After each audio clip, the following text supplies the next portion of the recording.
Right? Isn't that so awesome? Yeah, And then you don't like have to do your hair all the time. That's exactly. so great. I Oh love my God, I love it. it. So I'm gonna just ask you like a couple of questions about like American Idol and some of your influences and things like that Yes. today. So, okay, I think we are on live stream now. So let me go back to Zoom so I can see you. There we go. And I'm hearing a lag time. Okay, there we go. It's all set up now.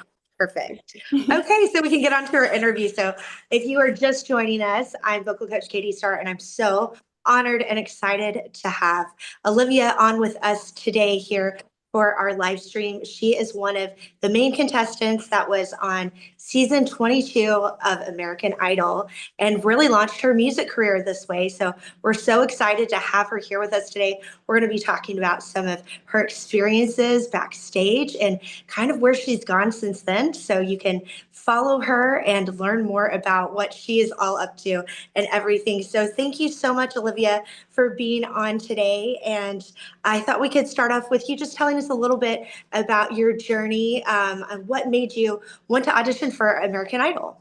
Yeah, thank you so much for having me.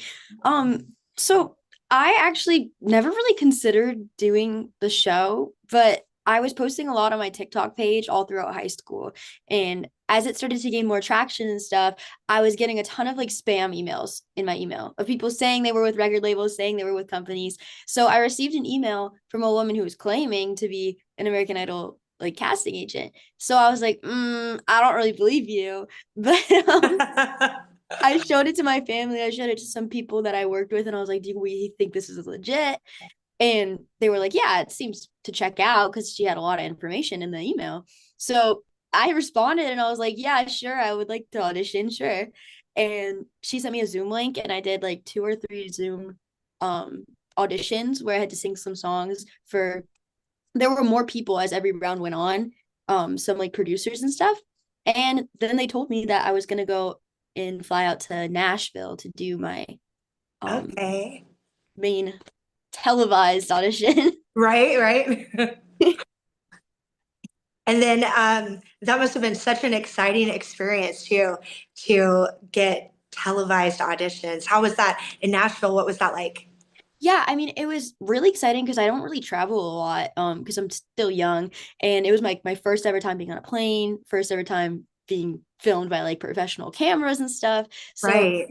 really exciting, and it was crazy that they were like paying for the hotel, and um we were in like this like really nice hotel like in the like middle of Nashville. So I was like, wow, it had such like a pretty view, and like there were so many other musicians staying there too. So like when we weren't filming, it was really cool to get to like go talk to everybody and like network and stuff. And Yeah.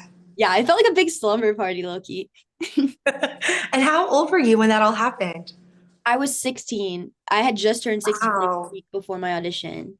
Oh my goodness, that must have been so exciting too. So you were still in high school then. Yeah, I had to skip school. We actually had tutors on set, um, because we had to still like do our schoolwork. So I wasn't allowed to tell anybody where I was going or what I was doing.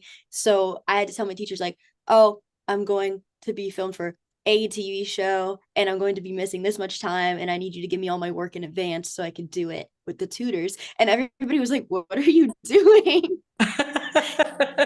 That was probably your first thing like that too. So it was Yeah, it was probably, so weird having to yeah. keep something a secret because I talk so much to everyone. I bet that was so exciting too. I mean, being that Yes. age, being filmed, being out in Nashville too, which is, just like a place that's like oozing music and the music scene too. Was that your first Yeah, time going to Nashville? it was. Yeah, it was super cool going down I forget what it's called. I think it's called Broadway, like that one main street that has like music in literally every single place. That was super cool, Yeah. like walking down the street and literally hearing the songs change because I'm like, oh my gosh, there's a live band in every single venue. Oh, that's so neat. So Yeah. that's kind of like when everything started becoming like reality for you. Like I'm actually doing my music. I'm here in Nashville. I'm filming. And then what happened after that?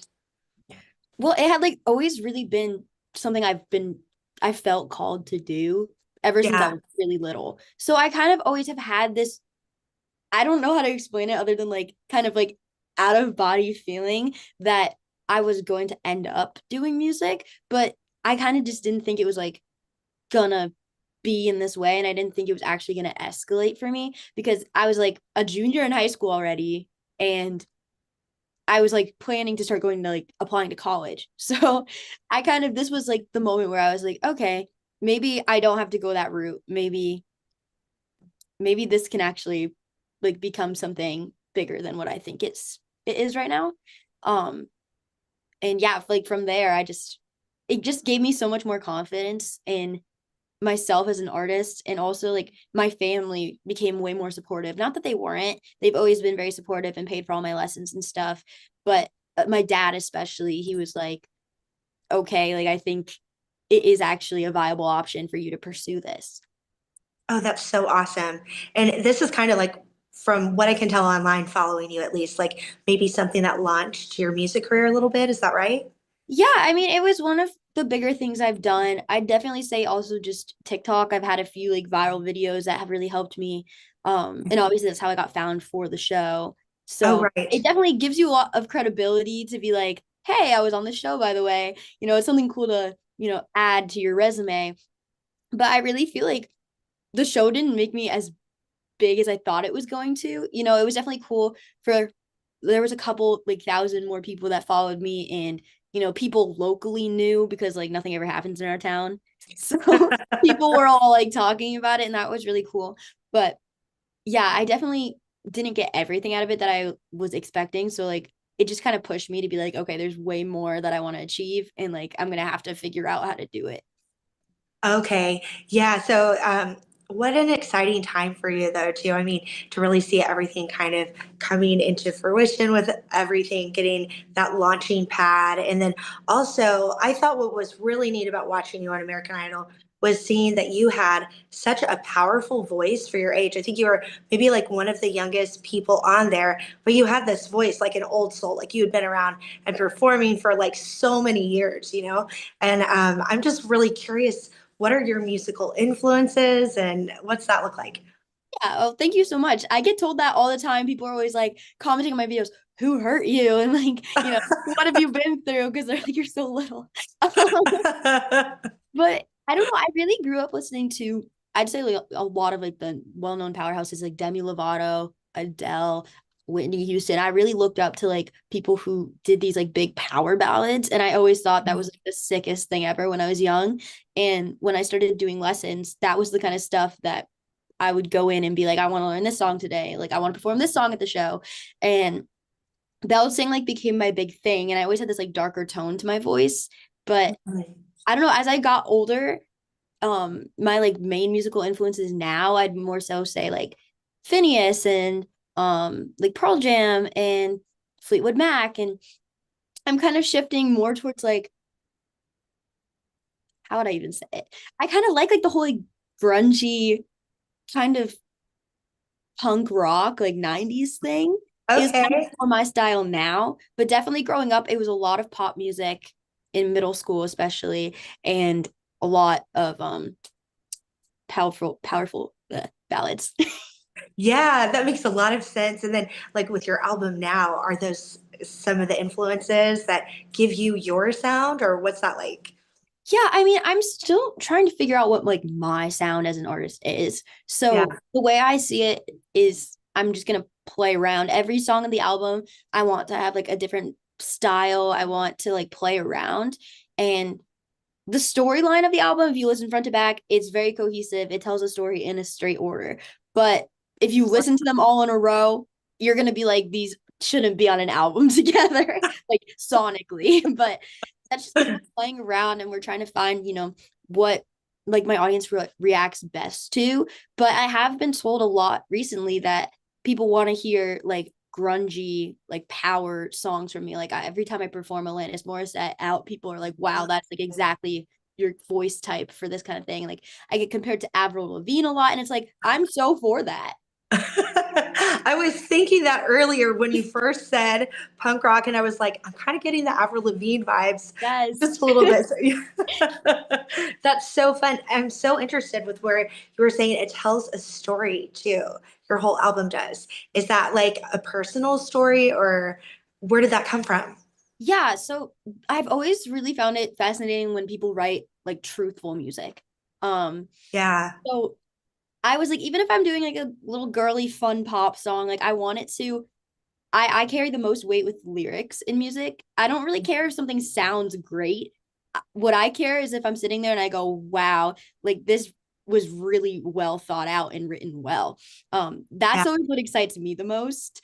So when I was thinking of making my first album, I was like, I want to just like introduce myself. It's my debut album.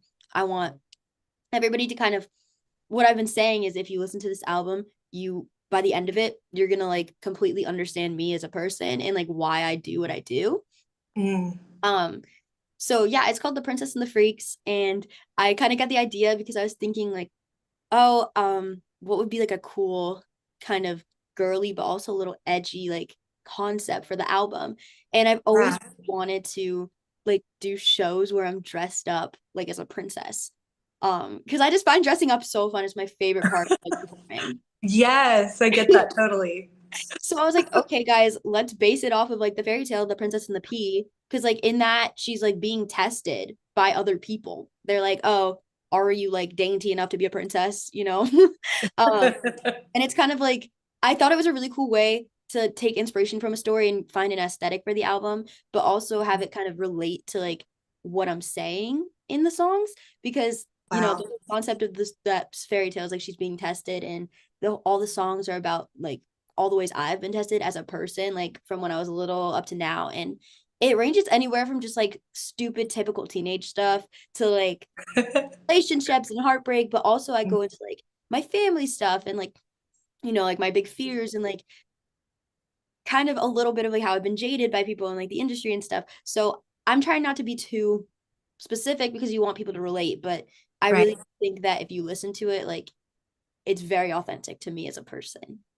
That's so neat. It's like all of the different flavors mixed up too, of all of your different Yes. experiences, but then at the same time, kind of like summarized in Right. this story that we're all familiar with too. So I Yeah. could see how it would be so relatable for so many people coming from all their different perspectives, and dealing with all these different things that happen to us in our life that make us humans, give us stories, and, you know, help people write music like you too, Yeah. coming from some of the different things that we go through. So that's such a gift that you have too, to be able to um, put words with it and make it so meaningful to where people can really relate. And I always think that music is such a healing thing too. So I Yeah. think that like you listen to it and you kind of heal on some level too, which is really neat. Yeah, of course. Yeah. What about as far as like, I personally have a lot of students that are always like, one day I want to go on American Idol, or, a lot of people have that dream too. And I'm just wondering from your experience, do you have any advice you would give anyone? I'd say just don't do it unless you're like so committed to it because it really is such a time commitment and when you're seriously like trying to make like authentic honest art it like is draining like physically Yeah. like it takes a lot out of you and especially now like with a lot of people being independent artists like you have to fund it yourself you have to find the time of day in between school and work and stuff to do all of that so you know you can get into it because you love it but then it kind of is like a really crushing feeling when you're like wow like reality is not very feasible to do this full time unless you have people supporting you Hmm. so I kind of, when people tell me like, oh, I really like music and I want to get into it, I'm like, that's so great for you. But if you're gonna if you're gonna go down the road, just expect to be told no, expect to be hurt, expect to you know, just you there's always gonna be like you want to achieve something greater and greater and greater. And sometimes you really don't know how you're gonna get the resources or how you're gonna make it happen. And it just is a really like you're constantly feeling like you're not doing enough. But this sounds really depressing. I'm making it sound awful. No, it is really fun and rewarding when things happen. But yeah, it's just like don't get into it unless you like you're gonna put everything into it because the worst thing is sitting here and going, oh, I wish I could have done that. Like what would have happened if I worked harder, you know, that kind of thing. So I always just say like kind of go big or go home. Like go all for it or don't try at all. I love that. That makes so much sense. Like go into it all the way or don't do it. Also I think as artists too, we have this kind of thing where we don't have a mapped out roadmap of like, okay, I'm gonna do this gig and then this person's gonna introduce me to this one and that you know what I mean? So it's just like kind of do you have like anything that you go by? Like do you trust your gut or do you um how do you navigate? Usually, yeah, it is kind of distrusting my gut, but there's also a lot of planning that goes into it. Like when I book a show, I like look at the venue, I look at the website, I see like kind of the stuff they're looking for, and I'll pick places to reach out to that I think will say yes to like booking my band, you know? Um, Nice. so I like expect to get some like callbacks and like it's also just who you meet like along the way. People always say that it's like who you know in the industry, but you don't even have to know people who are big in the industry. It's just knowing other people that are doing the same thing as you because there's always going to be somebody who has a friend that can help you and you have a friend that can help them. And the next thing you know, you all know each other and like you need so many people surprisingly to put out even like a simple live recorded video. If you want to like mic a whole band, record it nicely, put it on YouTube, you still need like somebody to do the lights, somebody to like set up the whole band, somebody to mix it, like you need all the people that you can get to make stuff as high quality as you're envisioning it. So I always just kind of say, be nice to everyone. Don't like, even if somebody has like less followers than you, or like, somebody has been at it a shorter amount of time, you never know who they know. And like, you never know what kind of project could come out of working with people. And the worst case is like, okay, you did it. You had to have learned something of some sort. And Mhm. maybe it was a little bit of a waste of time, but like you never would have known if you didn't do it. Yes, that makes so much sense. And yeah, that goes along with like never being able to see down that road ahead of you, right? So you're kind of like covering all the bases, it sounds like, as far Yeah. as knowing how to navigate really the music industry when it comes down to it. Yeah. So And and of course, like that's another big thing is like you have to be careful who you tell your stuff to because I have mhm. people who are also like friends and they're like, oh, I'm a musician too, blah, blah, blah. I tell them my plans, I tell them my stuff. Next thing you know, they're at the gig I was just at. They booked the same gig. Oh, They're saying like they want to do the same exact like they some people kind of just don't know what they're doing, so they follow mhm. exactly what you're doing. And that could be really frustrating, especially when you're trying to all build each other up. It's like you need to all kind of do your own thing to expand the resources of like the group. Um, Yeah, yeah. Now, did you just recently start like a new group? Did I see that or? yes, oh my Yeah. gosh, I'm so happy. I have a new band and we're like all totally committed to it. I'm just dropped out of college to like do this full time. And they're like graduating, thinking about, not going to college and doing the band full time once they graduate. So it's just so nice to have like a group of people who are like as serious about like the future of the band as I am. Cause I've been in bands before where it's like, okay, we got this band together for one show, but just having like a consistent group of people that you can like work with creatively is so nice. Oh, that's so great. Is it music that you guys all write together? Is this stuff that you've written or? So we've been doing I have a couple singles out. So we've been doing my singles, but most shows are like an hour to 3 hours. So we mix them with like a lot of covers too. And moving forward, like into the new year, we're going to be playing the songs from my album. So like all the lyrics I wrote, but like in making the album, because it's not completely finished, like arrangement wise, they Mhm. are helping me with like the instrumental and the tracks and stuff. But lyric wise, I'm writing all the music and then they're just helping me kind of like bring it to life and we're doing different versions of like my older songs too live. Oh, that's so neat. It's kind of like you're so good at the lyrics that you give them kind of an idea and then they help you add more to it or something Yeah. like that. It's Yeah. so Oh, cool that's to really have people too who you can just be like, hey, this is a reference song that I like and here's my lyrics and this is what I want it to sound like. And they're like, cool. And they just like whip out their freaking like chords and stuff. And I'm like, okay, I could never, but it's good. nice. It's fun to watch. That's really fun. It's so fun to see the whole process of like having a song in your head to putting it on paper and recording it, having it come to life, and Yeah. then performing it too and seeing your crowd at your show enjoy it and all of that too. It's gonna be a Yeah. lot. I'm still waiting for the day where I'm performing a song and people know the words other than like my mom and my best friend who are like in the audience. Um, I don't know, we had a gig the other night and I was playing some of my music and like I could tell people were like messing with it, but you know, like it's not mainstream. Nobody knows it and nobody there was like there specifically to see us. They were just like at the venue. So I was like, okay, if you guys like it, like come to the next show and memorize the words.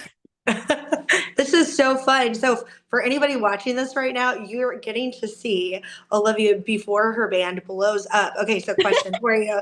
Okay, so let's say like a year down the road that you are having a gig. Like if you could, make that magic wish, like what song is there? Like any song or lyrics to a song that you just really wish your crowd would be like singing back to you or as you're singing it? Ooh. There's a song on my upcoming album called Daddy's Money. And Okay. that one just like is such a personal song to me. And I feel like people could relate, like take it, like the meaning behind it, and also relate it to themselves. Cause like I don't want to give too much away. But, Okay. They have to go listen to it then. yes, you're gonna have to listen to it. But that is unfortunately track 10 on the album. So it's the last one coming out at Oh. the end of the year. But yeah, no, that song just when I wrote it, I was like, wow. It's one of those songs that's kind of like you might have assumed this about me, but you're wrong, kind of thing. And Mhm. people could take that and relate that to any situation, not just like, having your parents help you with like what you're trying to achieve, but any kind of situation where they've been like wrongly like personified by somebody. So I feel like it's one of those songs that I could see like a crowd like being like an emotional one that like the crowd comes there and like expects to be sad. Oh, got you. Kind of like Yeah. that camaraderie of all coming together with that emotion and Yes, like I'm bring gonna it buy out. tickets so we could all go and sob to this song together, like kind of thing. I love that. And tell everybody who's watching, like how to find you, how to find your music. Yes. So my username on all social media is at Carmen Olivia Music. My band social media is at The Underground Angels. You can go to my website, carmenolivia.com, to see our show dates coming up and get tickets. If you're in like the New York, Connecticut area, we're playing locally, but we're hoping to branch out, as the year goes on. And Awesome. yeah, that's really it. Carmen Olivia on Spotify, Apple Music, anywhere. And Awesome. That's so great. I'm really excited for when you start branching out to, or I might have to come up to see one of your shows. But I was thinking, yes, I'm in Dallas, Texas, so yeah, and I that's know, far.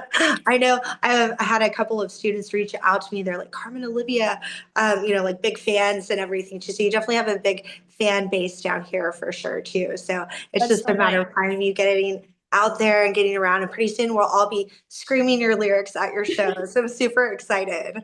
Yeah, my mom's already talking about. She's like, "Oh, do you think your dad would let me sell my car to buy a van?" And I was like, "Why?" And she was like, "Cause if your band just starts booking like other states, like I don't want a random person driving you. Like I'm gonna drive the car." And I was like, "Okay, sure." That's awesome. Yeah. You'll have your very own like branded band that way too. We'll Right, see. I'll put my Right? logo like right on the Yeah, I side. love it. That's perfect. Your mom Yep, will be there, like, taking care of everything. So that's the best way to travel on the road. Yeah. exactly. I love that. Well, thank you again so much for being here today. It's been such truly a pleasure to get to speak with you, hear your insights to things. And I'm so, so excited for your music career. And I just Thank wanted to reiterate when I first saw you on American Idol, I thought, wow, she's a star. And I'm just so excited to really see like where you've come since then, which has just been like a couple of years now, right? Like 2 years. Yeah, it's been 2 years. Yeah. And then it sounds like you're just about to really blow up with everything else. So this is a really exciting moment. Thank you so So much. I appreciate you yeah. having me. Yes, yes. Maybe we'll have to do it again sometime in the Yes, future. back in And 6 months. yes, exactly. Part two, right? Well, everybody, thank you again for watching. Carmen Olivia here with vocal coach Katie Starr. Thank you for tuning in. Make sure to follow all of her music. Go see her on tour and stay tuned because we might be doing another live stream. Yes, Have a good evening. yes. Bye.